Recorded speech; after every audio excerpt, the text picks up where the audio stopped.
Alrighty, so we've got this here that we're going to use as the plate to hook into the back of the VFD. So it's going to come in like this and go like that, push in nice and flat, and so that's how that's going to attach to the back of this, like so.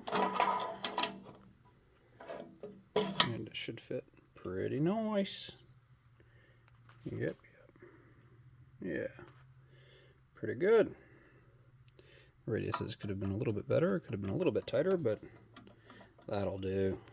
And then I went ahead and punched the holes. Now I need to drill them and assemble that. And this is the faceplate for it. That will go here, like so.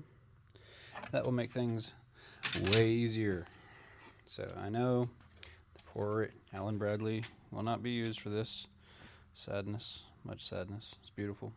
It's gorgeous. Lovely. Wonderful. But, yeah, I'd rather get this thing working than faffing about for a while. So that's what I'll do.